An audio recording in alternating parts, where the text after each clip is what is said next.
ঈদুল আজহা সামনে। কোরবানি সম্পর্কে জরুরি মাসলা মাসাইল আমরা জানাও আছে, নতুন করে আবার জেনে নিব, বুঝে নিব ওলামায়ে কেরামের কাছ থেকে এবং এই বিষয়ের নির্ভরযোগ্য বই পুস্তক পড়ে। আমি শুধু তিনটা কথা আরজ করব ইনশাআল্লাহ। একটা কথা গত জুমায় বলেছিলাম, এই দিনগুলোকে, জুলহজের এই প্রথম দিনগুলোকে খুব কাজে লাগানো, ইবাদত বন্দেগী জিকির আজকারের মধ্যে কাজে লাগানো। বিশেষ করে আল্লাহু আকবার, আল্লাহু আকবার, লা ইলাহা ইল্লাল্লাহু, আল্লাহু আকবার, আল্লাহু আকবার ওয়ালিল্লাহিল হামদ, এই জিকির যত বেশি করা যায়। আল্লাহু আকবার, আল্লাহু আকবার, লা ইলাহা ইল্লাল্লাহু, আল্লাহু আকবার, আল্লাহু আকবার ওয়ালিল্লাহিল হামদ, আল্লাহু আকবার, আল্লাহু আকবার, লা ইলাহা ইল্লাল্লাহু, আল্লাহু আকবার, আল্লাহু আকবার ওয়ালিল্লাহিল হামদ, আল্লাহু আকবার, আল্লাহু আকবার, লা ইলাহা ইল্লাল্লাহু, আল্লাহু আকবার, আল্লাহু আকবার ওয়ালিল্লাহিল হামদ। যে কোনো নফল ইবাদত এই দিনগুলোতে আল্লাহর কাছে অনেক প্রিয়। দিনে রোজা, রাত্রে নামাজ, নফল নামাজ। বিশেষ করে 9 জুলহজের রোজা, বিশেষ করে 9 জুলহজের রোজা, এই রোজার খেয়াল রাখবো আমরা। এমনি 9 তারিখ পর্যন্ত প্রতিদিনের রোজা রাখা যায় এবং এগুলোর মধ্যে বিশুদ্ধবার সোমবার আসলে সেই বিশুদ্ধবার সোমবারের নফল রোজা যুক্ত করা যায়, নিয়ত যুক্ত করা যায় রোজার সাথে। 9 তারিখের আগে 7 তারিখ, 8 তারিখ, 9 তারিখ কয়েকদিন মিলিয়ে রোজা রাখলাম, কোনো সমস্যা নেই। শুধু 9 জুলহজের রোজা, এটাও আলাদা এবং বিশেষ ফজিলতের রোজা। আল্লাহ রাব্বুল আলামিনের বরকতে এক বছর এর গুনাহ কি করে দেন? মাফ করে দেন। পিছনের 1 বছরের গুনাহ। আহতাসিবু আলাল্লাহ আন ইউকাফিরাল্লাহু বিহি, নবীজি বলেন আমি আল্লাহর কাছে আশা রাখি, আল্লাহর কাছে সওয়াবের এই আশা রাখি, আল্লাহ তাআলা এই রোজার বরকতে পিছনের 1 বছরের গুনাহ কি করে দিবেন? মাফ করে দিবেন। সগীরা গুনাহ বটে, মুমিন কবিরা গুনাহ করবে কেন? মুমিন মুসলিম তো কবিরা গুনাহ করার কথা না, হয়ে গেলে সাথে সাথেই তওবা করবে, হয়ে গেলে সাথে সাথেই কি করবে? তওবা করবে, লজ্জিত হয়ে তওবা করবে। লা ইলাহা ইল্লাল্লাহ, লা ইলাহা ইল্লাল্লাহ, লা ইলাহা ইল্লাল্লাহ। এই কথাও গত জুমায় বলা হয়েছে যে আমাদের স্থানীয় দেখা হিসাবে যেটা 9 জুলহজ, সেই 9 জুলহজে আমরা 9 জুলহজের কি রাখবো? রোজা রাখবো এবং এই রোজাতে আমরা সেই সওয়াব কি পাবো ইনশাআল্লাহ। দ্বিতীয় কথা যেটা বলার ইচ্ছা সেটা হলো কোরবানির শিক্ষা। কোরবানির কি শিক্ষা? কোরবানির শিক্ষা কোরআন কারীমের মধ্যে আল্লাহ তাআলা সূরাতুল আনআমে বলেছেন এবং সূরাতুল হজের মধ্যে বলেছেন এবং সূরা সাফফাত, সদ, ইব্রাহিম আলাইহিস সালামের ঘটনা, সাফফাত, সূরা সাফফাতের মধ্যে আল্লাহ তাআলা বলেছেন। আজকে আমি সূরাতুল হজের থেকে একটু শোনাবো ইনশাআল্লাহ।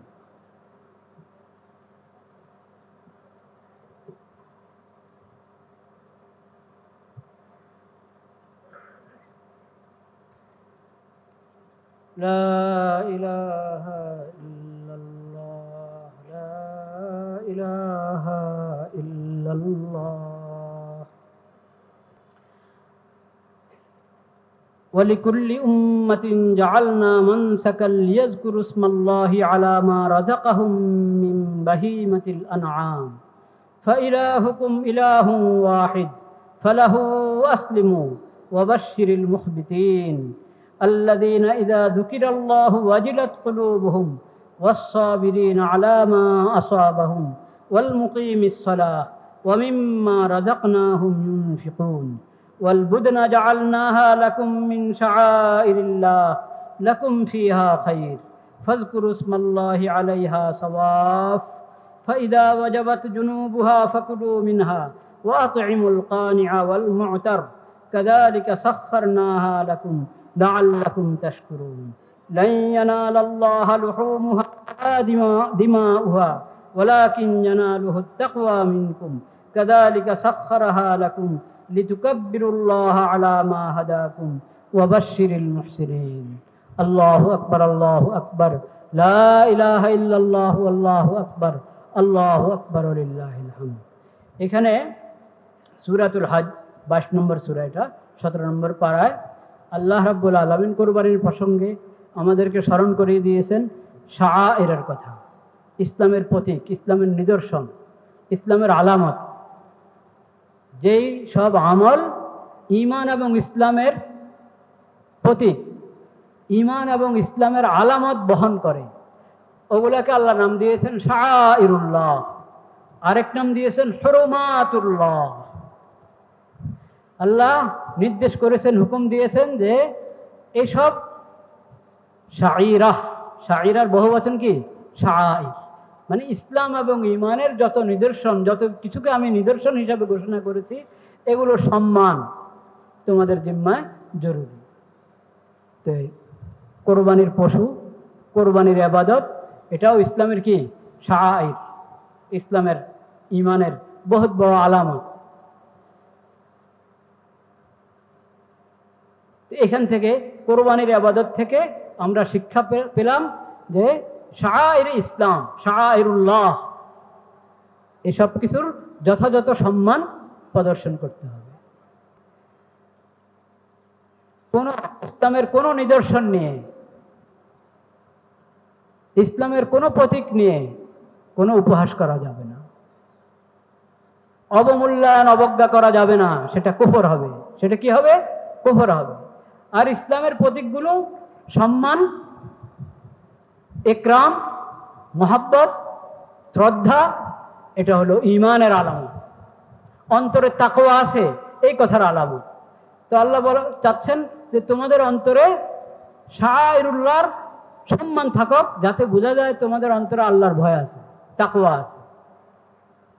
দ্বিতীয় কথা, কোরবানির মাধ্যমে তাওহীদ এর শিক্ষা এবং আল্লাহর শরীয়তের আনুগত্যের শিক্ষা জিন্দা করা, তাওহীদের শিক্ষা। লা ইলাহা ইল্লাল্লাহ ইলাহুকুম ইলাহুম ওয়াহিদ ফালাহু আসলিমু, দুটো কথা আল্লাহ একসাথে বলে দিয়েছে। এই কোরবানির শিক্ষাতে তোমাদেরকে আল্লাহ তাআলা দিয়েছেন। কেন? এটা তোমরা তোমাদের মাবুদের পক্ষ থেকে পেয়েছো। শিরিক কেন্দ্রিক যত উৎসব, কোনোটার সম্পর্ক আল্লাহর সঙ্গে নাই। আল্লাহ তাআলা শিক্ষা দিয়েছেন হলো, যত ঈদ উৎসব আল্লাহ তাআলা দান করেছেন, যত কোরবানি আল্লাহ তাআলা দান করেছেন পিছনের উম্মতদের কও, সকল ঈদ উৎসব, সকল কোরবানি কি কেন্দ্রিক? তাওহীদ কেন্দ্রিক। লা ইলাহা ইল্লাল্লাহ আশহাদু আল্লা ইলাহা ইল্লাল্লাহ ওয়াহদাহু লা শারীকা লাহু। ওই তাওহীদের শিক্ষা গ্রহণ করো, তাওহীদের কথা জিন্দা করো, দিলের মধ্যে তাওহীদের সবক জাগ্রত করো। ইউসাব্বিতুল্লাহুল্লাযীনা আমানু বিল কওলি সাবিতি ফিল হায়াতিদ দুনিয়া ওয়া ফিল আখিরাহ। দুনিয়া আখিরাতে, কবরে, হাসরে, সব জায়গায় যাতে তাওহীদের এই ধ্বনি, তাওহীদের এই বাণী লা ইলাহা ইল্লাল্লাহ তোমাদের জবানে থাকে, তোমাদের দিলে থাকে, সব জায়গায় যাতে তোমাদের জবানে আল্লাহর জিকির থাকে। লিয়াজকুরু ইসমাল্লাহ বিসমিল্লাহি ওয়াল্লাহু আকবার, নাকি? জবা করুন আল্লাহর নামে কুরবানি, বিসমিল্লাহি ওয়াল্লাহু আকবার। লিয়াজকুরু ইসমাল্লাহ আলা মা রাযাকাহুম মিন বাহিমাতিল আনআম। যে পশু আল্লাহর দরবারে কোরবানি হিসেবে পেশ করছো, এটা আল্লাহর দান, আল্লাহর রিজিক। তুমি আল্লাহর দরবারে পেশ করছো আল্লাহর নাম নিয়ে। এখানে আল্লাহর নাম না নিয়ে যদি অন্য কারো দেব দেবীর নাম নেওয়া হয়, গায়রুল্লাহ কারো নাম নেওয়া হয়, তাহলে কোরবানি হবে? ঈমান থাকবে? লিয়াজকুরু ইসমাল্লাহ বিসমিল্লাহি ওয়াল্লাহু আকবার। তাওহীদের কথা বলো, ইন্নী ওয়াজ্জাহতু ওয়াজহিয়া লিল্লাযী ফাতারাস সামাওয়াতি ওয়াল আরদা হানিফান ওয়া মা আনা মিনাল মুশরিকিন। তাওহীদের কথা বলো, তাওহীদের দোয়া পড়ো, তাওহীদের আরেক দোয়া পড়ো, ইন্না সলাতি ওয়া নুসুকি ওয়া মাহইয়ায়া ওয়া মামাতি লিল্লাহি রাব্বিল আলামিন। আমার সালাত, আমার কুরবানি, আমার যাবতীয় সব ইবাদত একমাত্র কার জন্য? আল্লাহর জন্য। আল্লাহর কোনো শরীক নেই, আল্লাহর কোনো কি নাই শরীক। তাওহীদের সবক জিন্দা করো। দ্বিতীয় সবক জিকির, তাওহীদের বাণী, তাওহীদের জিকির। আল্লাহু আকবার, আল্লাহু আকবার, লা ইলাহা ইল্লাল্লাহু, আল্লাহু আকবার, আল্লাহু আকবার ওয়া লিল্লাহিল হামদ। তাওহীদের আকীদা এবং তাওহীদের ধ্বনি, তাওহীদের জিকির, তাওহীদের কালিমা। তৃতীয় সবক ওয়া ফাইলাহুকুম ইলাহুন ওয়াহিদ ফালাহু আসলিমু। তোমাদের মাবুদ একমাত্র কে? আল্লাহ। আল্লাহর শরীয়ত, আল্লাহর দেওয়া শরীয়তের সামনে, আল্লাহর বিধানের সামনে নত হয়ে যাও, আল্লাহর বিধানের আনুগত্য করো। ইসলাম কে? ইসলাম, ঈমান এবং ইসলাম। শুধু ঈমান দ্বারা আল্লাহকে পাওয়া যাবে না। ঈমান, আকীদার কথা আপনি বলছেন যে আমার দিল তো ঠিক আছে, আমার বিশ্বাস ঠিক আছে, কিন্তু নামাজ নাই, রোজা নাই, হজ নাই, যাকাত নাই, কোরবানি নাই, আল্লাহর বিধান নাই, আল্লাহ যা হারাম করেছেন তা থেকে বেঁচে থাকছো না, আল্লাহ যা ফরজ করেছেন তা আদায় করছো না। অশ্লীলতা আল্লাহ তাআলা হারাম করেছেন, ওটার পিছনে ঘুরো। চারিত্রিক পবিত্রতা আল্লাহ ফরজ করেছেন, দৃষ্টির হেফাজতের কথা আল্লাহ বলেছেন, আল্লাহ ফরজ করেছেন, তার খবর নাই। তাহলে ইসলাম হলো ঈমান এবং কি? ইসলাম। কোরবানির ইবাদত আমাদেরকে ঈমানের শিক্ষা জাগ্রত করার সবক দেয় এবং ইসলামের শিক্ষা, আল্লাহর দেওয়া শরীয়তের আনুগত্যের শিক্ষা আমাদের মধ্যে জাগ্রত করে। ফালাহু আসলিমু, ফালাহু আসলিমু। সেটা কয়দিন? শুধু কোরবানির ঈদের দিন মাত্র? হ্যাঁ, না। ওয়াবাশশিরিল মুখবিতিন আল্লাযীনা ইযা যুকিরাল্লাহু ওয়াজিলাত কুলুবুহুম ওয়াস-সাবিরিনা আলা মা আসাবাহুম ওয়াল মুকিমিস সালাহ ওয়া মিম্মা রাযাকনাহুম ইউনফিকুন।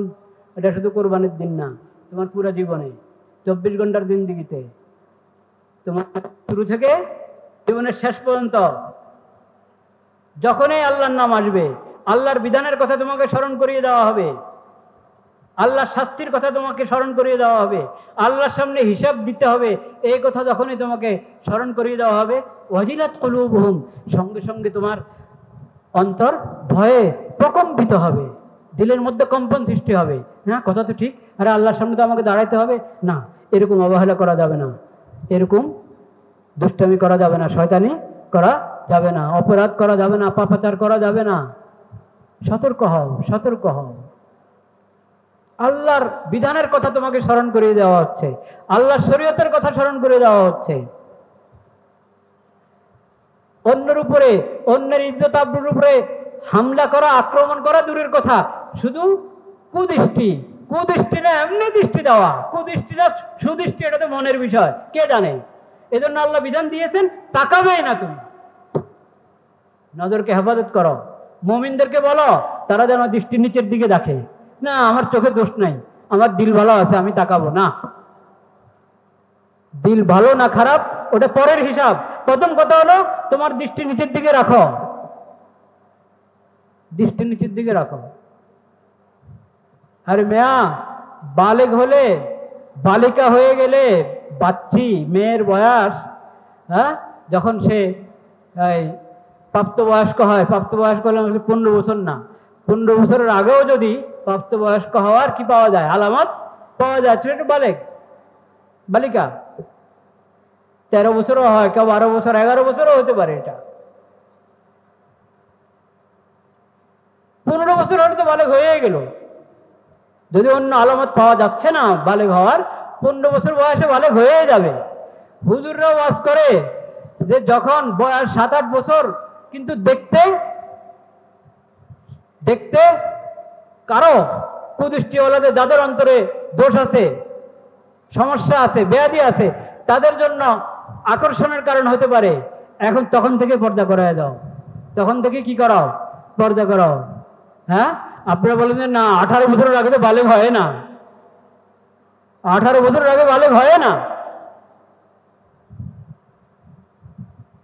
যে সমাজের মধ্যে এরকম হায়ান বাস করে, যে হায়ানরা 7 বছরের মেয়েকে ছাড়ে না, 3 বছরের মেয়েকে ছাড়ে না, সেই সমাজের লোকেরা পশ্চিমাদের এই কথা যে 18 বছরের আগে বালেগ হয় না, পশ্চিমাদের কথা আমাদেরকে খাওয়াইতে চাও।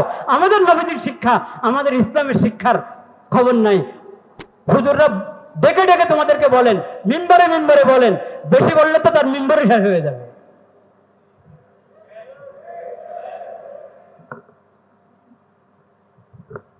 পশ্চিমা সভ্যতা যেখানে আগে বড় অশ্লীলতার অপবিত্রতা, সেই সভ্যতা দেশের আইন বানাবা, সেই সভ্যতা দেশের শিক্ষা প্রতিষ্ঠান, সেই সভ্যতা দেশের সংস্কৃতি আর শান্তি আনবা। এভাবে শান্তি আসবে না। শান্তি আসবে ইসলামের শিক্ষার দ্বারায়, নবীজির সিরতের দ্বারায়। মনে রাখো এই কথা।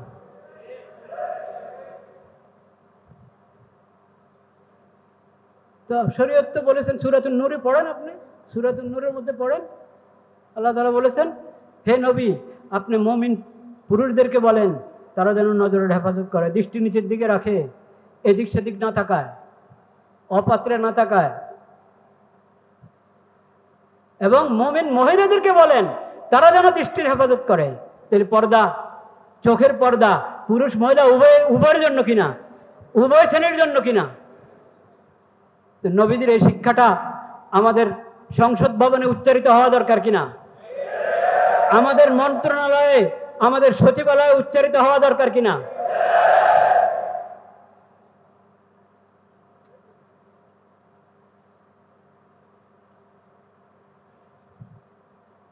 এরপরও যদি 18 বছরের আগে মেয়ে বালেগ হয় না, এই ধরনের কথা বলা হয়, তাহলে মানে মানুষই তো বরদাস্ত করতে পারে না। এটা একজন মুসলিম আখিরি নবীর উম্মত কিভাবে এটা বরদাস্ত করবে? চিন্তা করেন।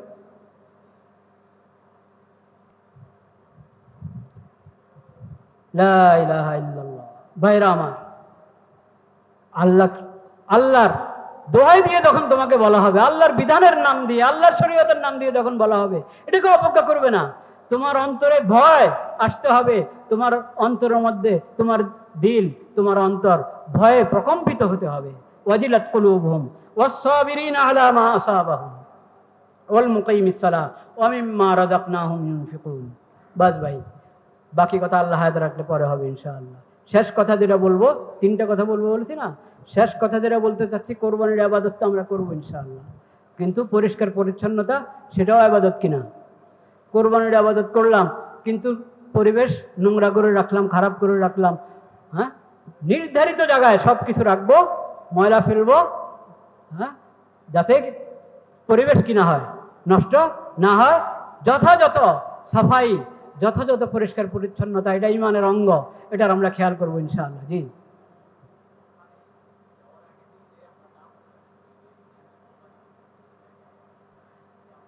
এক ভাই মাথাটা জিজ্ঞেস করেছেন যে অনেক সময় দেখা যায় গরু শোয়ালো, গরু শোয়া ধরে রেখেছে, এখন জবা যিনি করবেন বিসমিল্লাহ আল্লাহ করে জবা করবেন, ছুরি দেওয়ার আগে গরু শোয়া রেখে নামগুলো পড়তে থাকে। 7 ভাগ, মনে করেন 7 ভাগ 6 ভাগ যাবে, কার কার অংশ এটার নাম পড়তে থাকে। আরে ভাই, এই নাম আপনি আগে পড়েন, গরু শোয়াবার আগে নামগুলো বলেন, আর কাগজ দেখে দেখে বলার দরকার নাই। যদি আপনারা সবাই জানেন এই গরুতে, এই পশুর মধ্যে কয় ভাগ, কার কার কার কার হিস্সা জানা আছে, বলে দেওয়া আছে, নির্ধারিত আছে, সবাই জানে কার কার কোরবানি এখানে তার জানা আছে। বস, এখন বিসমিল্লাহ আল্লাহু আকবার পড়ে জবা করা হলে এটা তাদের কোরবানি হয়ে গেল, নামের তালিকা পড়তে হবে না। বুঝতে পেরেছেন? বিশেষ করে এই গরু শোয়ানোর পরে সময় ব্যয় করা এই তালিকা পড়ার জন্য, এটা ঠিক না।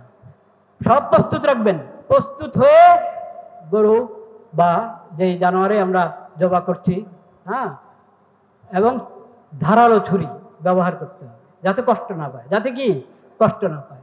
এবং এবং এই পুরা ঠান্ডা হওয়ার পর খালানো শুরু করবে। ঠান্ডা হওয়ার আগে যতক্ষণ রু আছে, নড়াচড়া করছে, ওই সময় যদি আপনি খালানো শুরু করেন, তার ওই পাগুলো কাটা শুরু করেন, তাহলে এটা জুলুম। এটা কি জুলুম? এরকম অনেক মশালা আছে, আপনারা আরো ভালো জানেন। মশালা বলার জন্য আসলে এই মিম্বর সব মশালা বলে শেষ করা যায়। এগুলো আলাদা প্রোগ্রাম করবেন শিখার জন্য, জানার জন্য। আল্লাহ তাআলা তৌফিক দান করেন। ওয়া আখিরু দাওয়ানা আলহামদুলিল্লাহি রাব্বিল আলামিন।